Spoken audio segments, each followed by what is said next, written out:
हर हर महादेव। आप सभी भक्तों का बहुत बहुत स्वागत है मेरे चैनल में।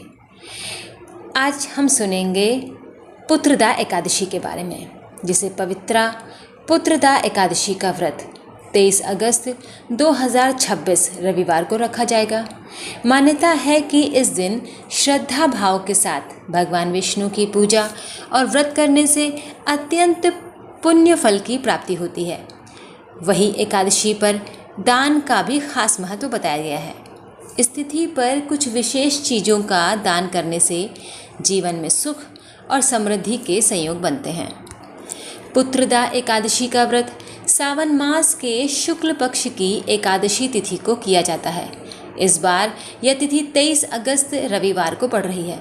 इस दिन भगवान विष्णु की पूजा व विधि विधान से व्रत किया जाता है। मान्यता है कि इस व्रत को करने से संतान सुख की कामना पूर्ण हो सकती है। पद्म पुराण में भी पुत्रदा एकादशी के महात्म्य के बारे में बताया गया है। इस दिन व्रत के साथ साथ दान करने का भी खास महत्व होता है।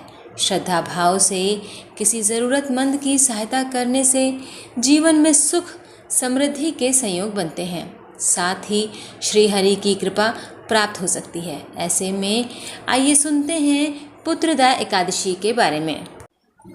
इस व्रत की कथा का उल्लेख पद्म पुराण में किया गया है। द्वापर युग में महिष्मती पुरी का राजा महिजित एक शांति प्रिय व धर्मात्मा व्यक्ति था। धर्मपूर्वक उचित रास्ते चलने वाला वह राजा संतान विहीन था, इसलिए वह बहुत दुखी रहता था, क्योंकि संतान विहीन व्यक्ति को इस लोक में और परलोक में सुख नहीं मिलता।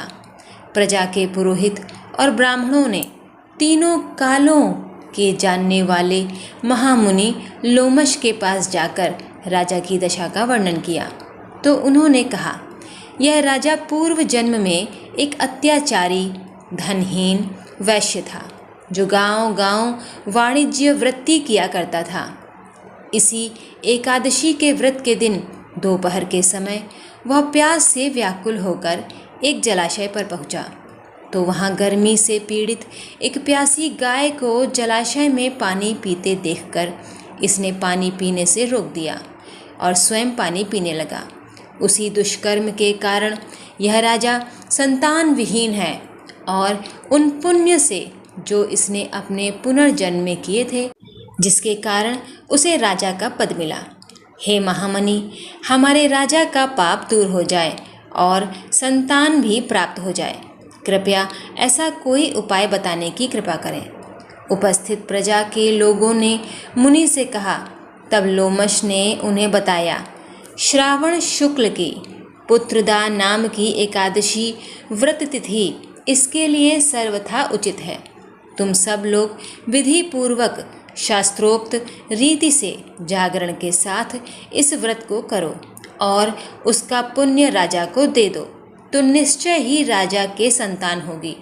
प्रजा के साथ साथ जब राजा ने भी इस व्रत को रखा तो उसके प्रताप से रानी गर्भवती हुई और उसने समय आने पर एक तेजस्वी पुत्र को जन्म दिया। तभी से इस एकादशी व्रत को पुत्रदा एकादशी व्रत के नाम से जाना जाता है। पुत्रदा एकादशी का व्रत रखने से माता पिताओं को संतान की प्राप्ति होती है। पुत्रदा एकादशी व्रत कथा का महात्म्य सुनते हैं। पुराणों के अनुसार सावन मास के शुक्ल पक्ष की एकादशी को पुत्रदा एकादशी का व्रत रखा जाता है। इस दिन भगवान विष्णु के नाम पर व्रत रखकर पूजा अर्चना की जाती है। इस व्रत के करने से मनोवांछित फल की प्राप्ति भी होती है। ऐसी मान्यता है कि इस व्रत को करने से व्रती की सभी मनोकामनाएं पूर्ण हो जाती हैं और जीवन सुखों से भर जाता है। मन में शांति, आत्मिक सुख और धार्मिक विचार उदय होते हैं। निसंतान स्त्री अगर इस व्रत को करती है तो उसे संतान रत्न की प्राप्ति होती है, साथ ही मनुष्य के सभी पाप नष्ट हो जाते हैं। इस व्रत की कथा सुनने या पढ़ने से वाजपेय यज्ञ का फल प्राप्त होता है। इसका महात्म्य सुनने से व्यक्ति इस लोक में सुख भोगता है और अंत में परम गति को प्राप्त करता है। आइए सुनते हैं पुत्रदा एकादशी पूजा की विधि।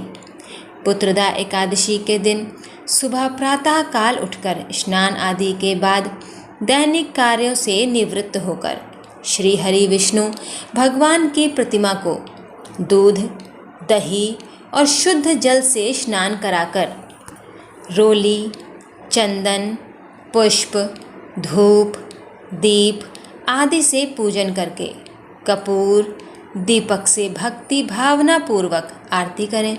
फिर मिष्ठान का भोग लगाकर प्रसाद भक्तों में बांटें। 5 ब्राह्मणों को भोजन कराकर यथाशक्ति दान दक्षिणा देकर विदा करें।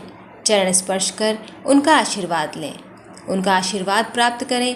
व्रत का दिन भजन कीर्तन में गुजार कर रात्रि में भगवान की प्रतिमा के पास ही सोएं। इस प्रकार पूरी श्रद्धा और निष्ठा भाव से इस व्रत को करने से भगवान श्री हरि अत्यंत प्रसन्न होते हैं और हमारी सभी मनोकामनाएं पूर्ण करते हैं। तो भक्तों, यहीं पर संपन्न होती है हमारी पुत्रदा एकादशी व्रत कथा। भगवान आप सब पर कृपा सदा बनाए रखें, आप सबकी सभी मनोकामनाएं पूर्ण करें। यदि ये कथा सुनकर आपको आनंद आया हो, अच्छा लगा हो, मन में शांति मिली हो तो कमेंट करना मत भूलिएगा। जय श्री हरि लिखना बहुत ज़रूरी है। मेरी वीडियो को लाइक करिएगा, शेयर करिएगा, मेरे चैनल को सब्सक्राइब ज़रूर कीजिएगा। तब तक के लिए हर हर महादेव। जय श्री विष्णु।